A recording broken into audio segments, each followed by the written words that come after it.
আপনারা নাম শুনেছেন প্রেমানন্দ মহারাজ বৃন্দাবনের, যার কাছে বড় বড় খেলোয়াড় বলুন, সিনেমার অভিনেতা অভিনেত্রী বলুন, গড়াগড়ি খাচ্ছে। কারণ তিনি এমন সাধু, এমন রসিক সাধু, তিনি শুধু সাধুদের জন্য নন, গৃহীদের জন্য নানা উপদেশ দিয়ে থাকেন, যাতে সবাই জীবনের পথ সুন্দর করে। তা সেই প্রেমানন্দ মহারাজ উত্তরপ্রদেশে একটি প্রত্যন্ত গ্রামে জন্ম নেন। নাম ছিল তার অনিরুদ্ধ পাণ্ডে, ব্রাহ্মণ বাড়ির সন্তান। তার দাদু সন্ন্যাসী হয়ে চলে গেছে। বাবা মায়ের কাছে প্রেমানন্দ মহারাজ, তখন তার নাম অনিরুদ্ধ পাণ্ডে, গিয়ে বলছে, বাবা আমি আমার দাদুর পথে যাব, তোমরা আমায় আশীর্বাদ করো। খুব কষ্ট হলো আশীর্বাদ করতে, কেন কোনো মা বাবা কি সন্তানকে দূরে করতে চায়?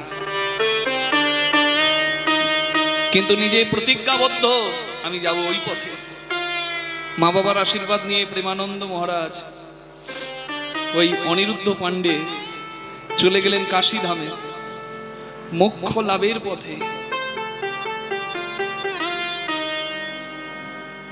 কাশী ধামে কখনো মণিকর্ণিকা ঘাট, কখনো দশাশ্বমেধ ঘাট, কখনো হরিশ্চন্দ্র রাজার ঘাট, ঘাটে ঘাটে বেড়াতেন আর মোক্ষ লাভের জন্য তপস্যা করতেন, ধ্যান করতেন। কিন্তু বৃন্দাবনের এক রসিক সাধুর সঙ্গ পেয়ে তিনি বুঝতে পারেন যে জগতের শ্রেষ্ঠ প্রেম হলো ব্রজবাসীর কৃষ্ণ প্রেম। মোক্ষ লাভের থেকেও প্রিয় কি প্রেম লাভ। কৃষ্ণ যদি ফেরে কভু ভক্তি মুক্তি দিয়ে, প্রেম কভু নাহি দেন রাখেন লুকাইয়ে। ভগবানের কাছে কেউ ভোগ চাইলে ভগবান ভোগ দেবে, ভক্তি মানে ভোগ। কেউ যদি মুক্তি চাই, ওই কাশিতে গিয়ে যে সবাই গড়াগড়ি দেয় মুক্তি লাভের আশায়, বলে মুক্তি চাইলে মুক্তিও পাওয়া যাবে, কিন্তু প্রেম কভু নাহি দেন রাখেন লুকাইয়ে। প্রেম হলো সব থেকে দুর্লভ।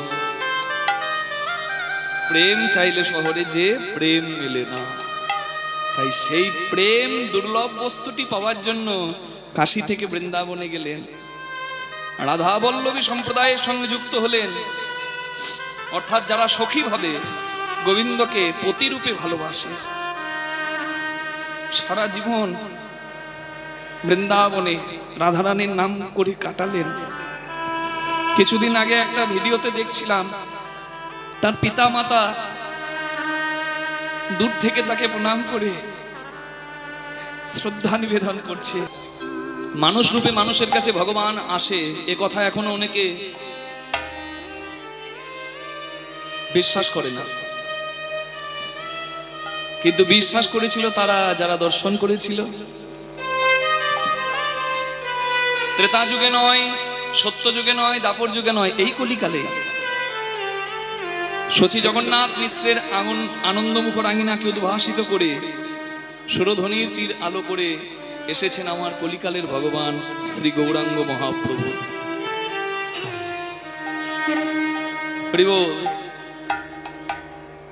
শুধু এলেন না, তিনি পথ দেখালেন। অচৈতন্য হৃদয়ে চৈতন্য দাতা যিনি, তিনি শ্রী চৈতন্য। সংকীর্তনের পিতা শ্রীকৃষ্ণ চৈতন্য, সংকীর্তন যজ্ঞে তারে যে ভজে তার জীবন হয় ধন্য ধন্য। নবদ্বীপ হেনগ্রাম ত্রিভুবনে নাই, জহি অবতীর্ণ আমার শ্রী গৌরাঙ্গ গোসাই। হরিবল হরিবল হরিবল।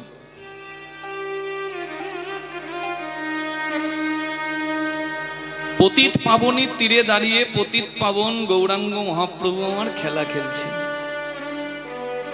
খেলা তো আমরা অনেকেই খেলি, বাচ্চা ছেলেরা কীর্তনে আসরে খেলে বেড়ায়। কি মা? চৈতন্য মহাপ্রভু বললেন তোমরা খেলো, তবে এই খেলাটা আলাদা। কেন? অন্য খেলার থেকে হরিনামের খেলার পার্থক্য কি আছে যে অন্য খেলা ছেড়ে দিয়ে হরিনামের খেলা খেলবো? বলে দেখো ভাই, খেলাতে ফল আছে, ফলটি হলো হার জিত। যে হারে তার বড় কষ্ট হয়, আর যে জেতে তার বড় আনন্দ হয়। কিন্তু হরিনামের খেলা খেলো, এই খেলা খেললে জীবন যুদ্ধে তুমি জয়ী হয়ে যাবে। কারণ এই খেলার ফলটাই হলো, আর এই খেলায় বিভোর হয়ে মানুষ বাহ্যিক স্মৃতি শূন্য হয়। মানে যে বাহ্যিক স্মৃতি মানুষকে অহংকারের আসনে বসায়। মানে আমার কোন কুলে জন্ম, আমার রূপ কেমন, আমার পাণ্ডিত্য কত, আমার আছে কত সম্পদ, এই সমস্ত বাহ্যিক অহংকার থেকে মানুষ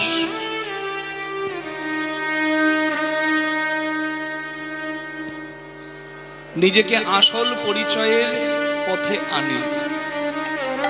এই খেলাতে যখন কেউ বিভোর হয়, ছোট বড় ভেদ তার মধ্য থেকে দূর হয়ে যায়।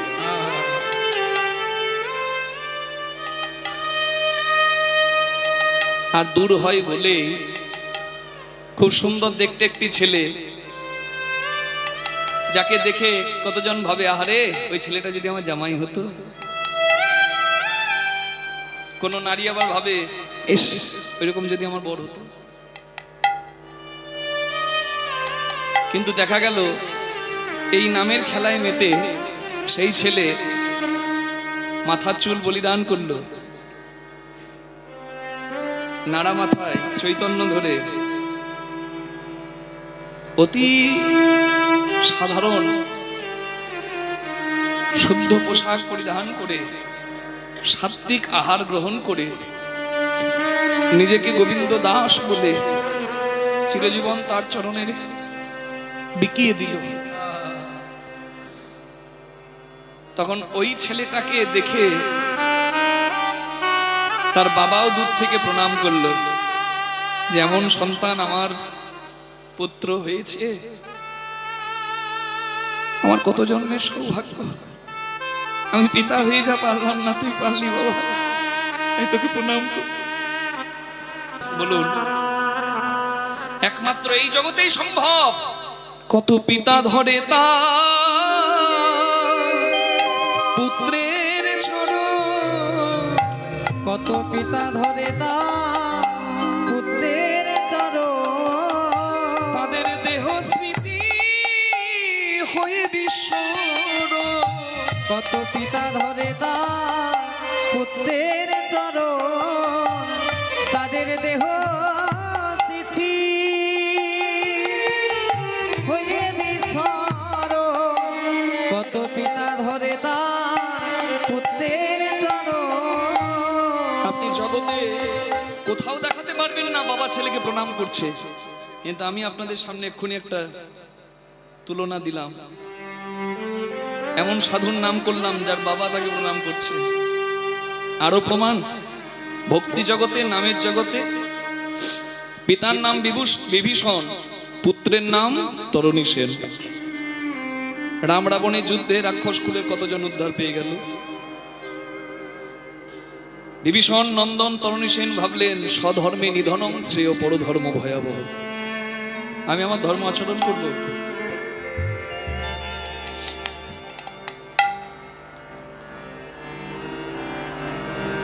মা সরমা দেবীর কাছে গিয়ে মাকে প্রণাম করে বলে, মা আমি যুদ্ধক্ষেত্রে যাব শ্রীরামচন্দ্রের সঙ্গে যুদ্ধ করতে, তুমি আমাকে আশীর্বাদ করো আমি যেন শ্রীরামচন্দ্রকে যুদ্ধে পরাস্ত করতে পারি।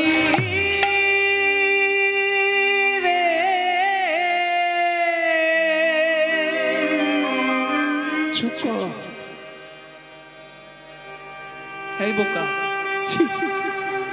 এমন কথা বলতে নাই। রামচন্দ্র ভগবান, কখনো কি ভগবানকে হারানো যায়? ভগবানকে জয় করা যায়, তাকে হারানো যায় না। তুই যখন স্থির করেছিস আমি তোর পথের কাঁটা হব না, আমি তোকে বাধা দেব না, তবে আয় আমি তোকে মনের মতো করে আজ একবার সাজাই। মা জানতো ছেলে যুদ্ধ করতে গেলে আর ঘরে ফিরবে না, ছেলের মুখ আর কোনোদিন দেখতে পাবো না। কিন্তু সরমা দেবী তো সোনুরী নারী,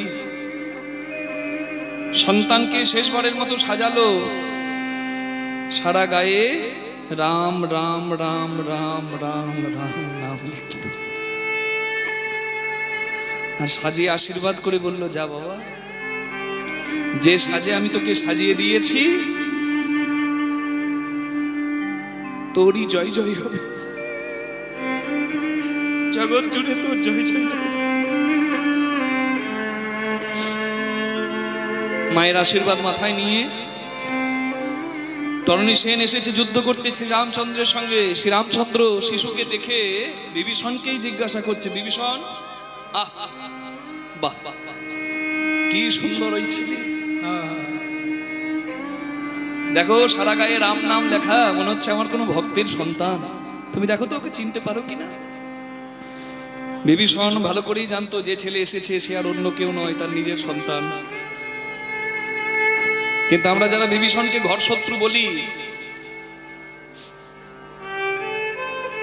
আমরা যারা ঘর শত্রু বিভীষণ বলি, আমাদের একবার নিজের কানে হাত দেওয়া উচিত।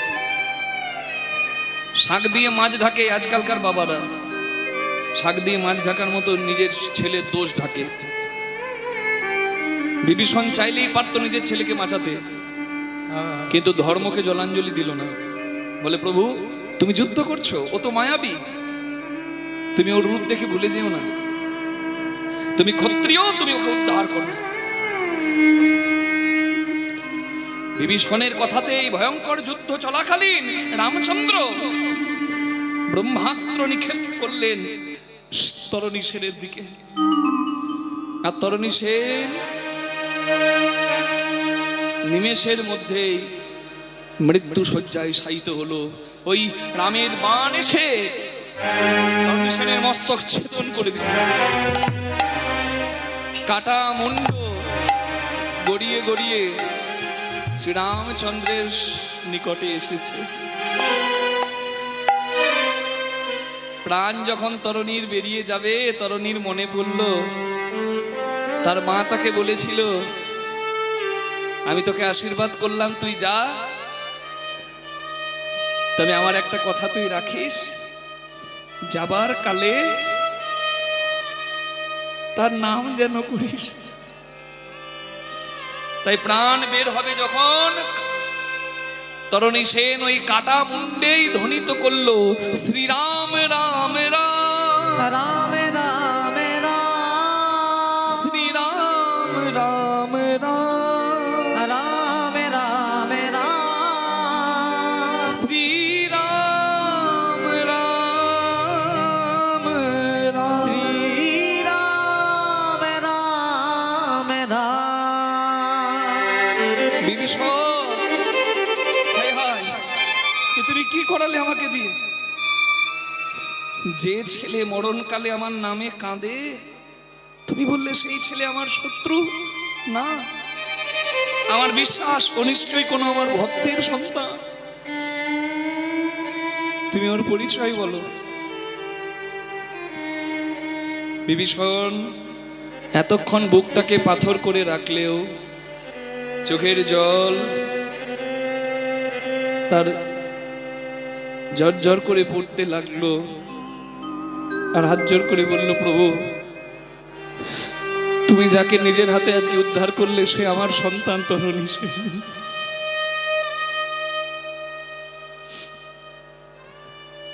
সবাই তো জন্ম নিয়ে মরবে, কিন্তু স্বয়ং ভগবানের হাতে উদ্ধার পাওয়ার সৌভাগ্য কি সবার হবে? জীবনের সব থেকে বড় দুঃখ হলো সন্তানের মৃত্যু মেনে নেওয়া। সন্তান শোক সব থেকে বড় দুঃখ। মা বাবা বেঁচে থাকতে যদি চোখের সামনে ছেলে ছটফট করে মরে, এর থেকে বড় দুঃখ নাই আর এই বিশ্ব চরাচর। এতক্ষণ বুকটা পাথর করে রাখলেও কান্নায় ফেটে পড়ল বিভীষণ। কাটা মুন্ড শ্রীরামচন্দ্রের চরণ পেয়েছে, আর মস্তক বিহীন নিথর দেহটা, যেটা এতক্ষণ ছটফট করছিল, রক্তাক্ত দেহ, ধুলায় ধূসরিত দেহ, সেই দেহ শিথিল হয়ে গেল, আর নড়ে না, আর ছড়ে না, আর অঙ্গ পুলকিত হয় না। মস্তকবিহীন ওই নিথর দেহটার কাছে গিয়ে বিভীষণ ছেলে সারা অঙ্গে হাত বুলিয়ে ছেলের পা দুটো মাথায় ঠেকিয়ে প্রণাম করলো, সন্তানকে প্রণাম করে বলল, তরণী, আমি জানি না কোন ভাগ্য গুণে আমি তোর নাম রেখেছিলাম তরণী। তুই এমন তরণী, তরণী মানে নৌকা, তরণী মানে নৌকা। তুই এমন তরণী যে তরণীর কাণ্ডারি স্বয়ং শ্রীরাম, যার দেহতরীর কাণ্ডারি হয় স্বয়ং রাম, তার দেহতরী অনায়াসে যায় সেই নিত্য ধাম। আমি আজ বাবা হয়ে তোকে প্রণাম করে বললাম, তোর এই ভবপাড়ের তরিতে তরণী,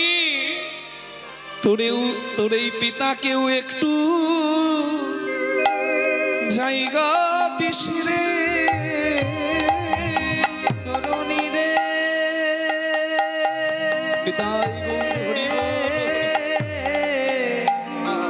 তোর পিতাকে একটু জায়গা দিস রে। আমি যেন ভব পারে চলে যেতে পারি।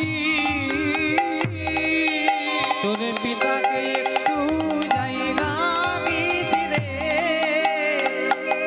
আমি ভাব পারে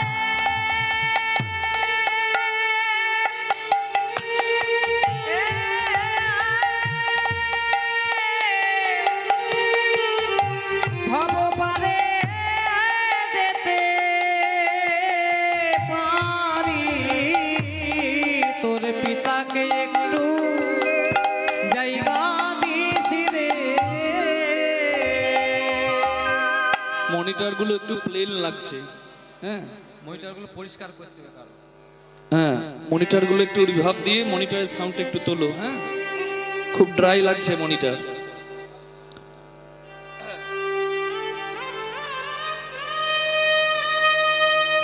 বাবা সন্তানকে প্রণাম করে যখন ভক্তি জগতে, নামের জগতে সন্তান অগ্রগতি লাভ করে। এই জন্য নামের খেলা খেলতে বললেন। কেন?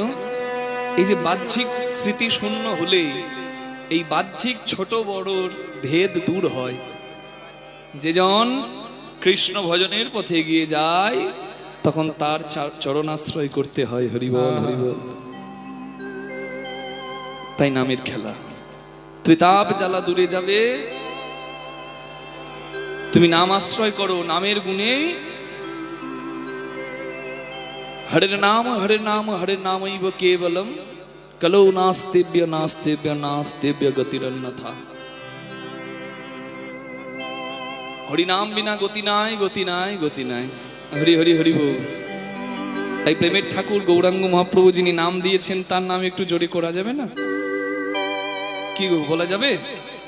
হ্যাঁ, ঠান্ডাতে হাতগুলো চাদরের ভেতর অনেকে ঢুকে আছে, বের করতে ভালো লাগে, কিন্তু যদি একটু বের করেন আনন্দই পাবেন। কই দেখি দু হাত তুলে কেমন হয়?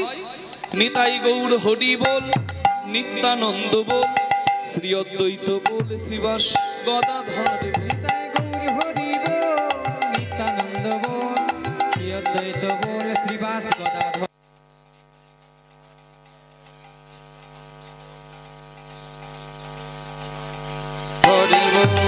গৌর হরি বল, নিত্যানন্দ বল, শ্রী অদ্বৈত বল, শ্রীবাস গদাধর। নিত্যানন্দ বল, শ্রী অদ্বৈত বল, শ্রীবাস গদাধর বল। নিতাই গৌর হরি বল, নিত্যানন্দ বল, শ্রী অদ্বৈত বল, শ্রীবাস গদাধর বল। ভজনের শ্রেষ্ঠ হলো নববিধা ভক্তি, কৃষ্ণ প্রেম দিতে নাম ধরে মহাশক্তি। ভজনের শ্রেষ্ঠ হলো নববিধা ভক্তি, কৃষ্ণ প্রেমে দিতে নামে ধরে মহাশক্তি। ভজনের শ্রেষ্ঠ হলো নববিধা ভক্তি, কৃষ্ণ প্রেমে দিতে নাম ধরে মহাশক্তি। তার মধ্যে তার মধ্যে তার মধ্যে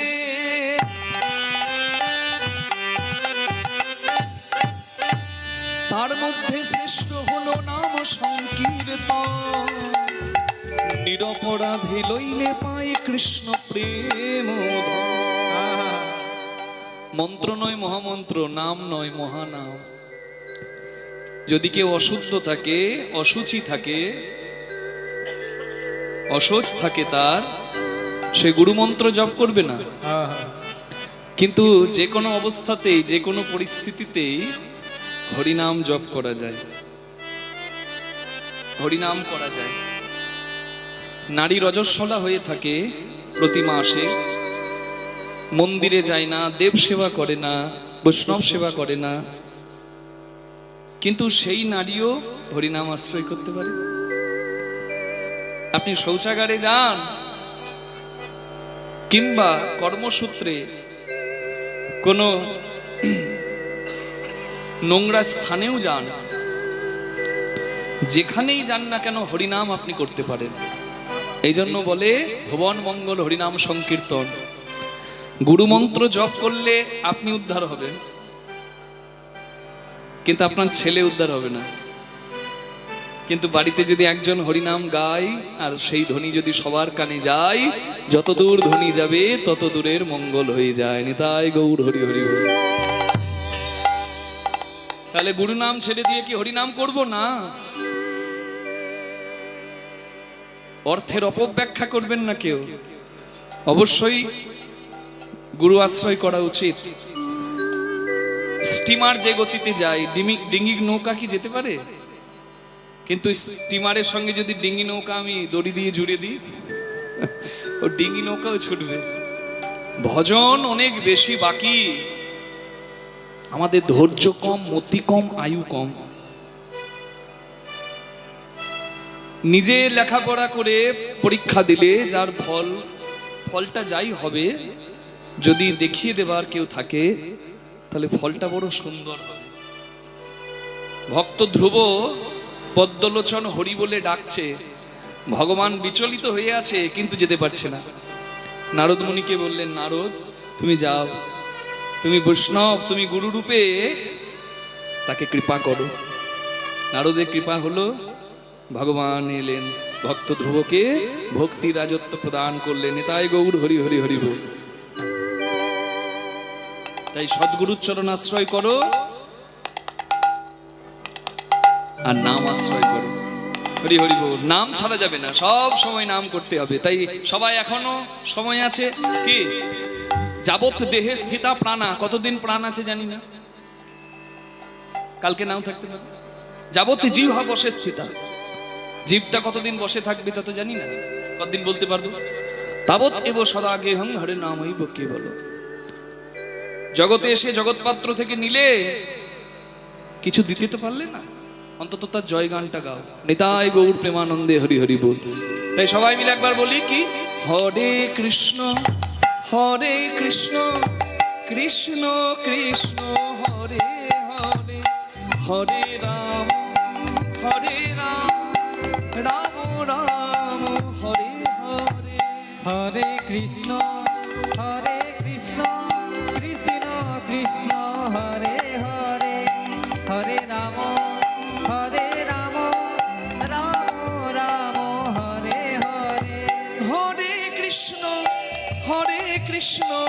কৃষ্ণ কৃষ্ণ হরে হরে, হরে রাম রাম রাম হরে হরে। হরে কৃষ্ণ কৃষ্ণ কৃষ্ণ হরে হরে, হরে রাম সুন্দর। হরে রাম রাম হরে হরে। তোমরা চুপ করো, ভক্তবৃন্দ আপনারা সবাই বলুন, দুটি হাত তুলে করতালি দিয়ে একসঙ্গে, হরে কৃষ্ণ কৃষ্ণ কৃষ্ণ হরে হরে। বাহ, এই তো নবদ্বীপ, এই তো বৃন্দাবন। জয় হোক আপনাদের। হরে কৃষ্ণ কৃষ্ণ কৃষ্ণ হরে হরে, হরে রাম রাম রাম হরে হরে। হরে হরে রাম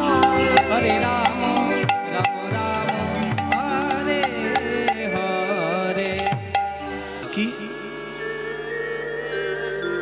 গৌর খেলেছে হরি নামের খেলা, গৌর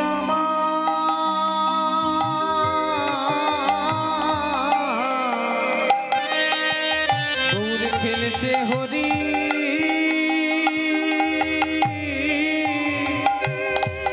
হরি নামের খেলা, সঙ্গে লয়ে ভকতের মেলা, খেলেছে হরি নামের খেলা, গৌর সঙ্গে লয়ে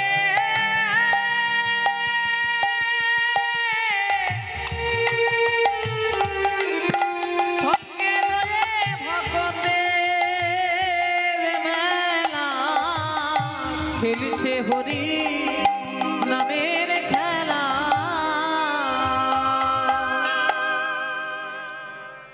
খেলাই কেউ হারে না সবাই যেতে, এই খেলায় কেউ হারে না সবাই যেতে, যেজন হরি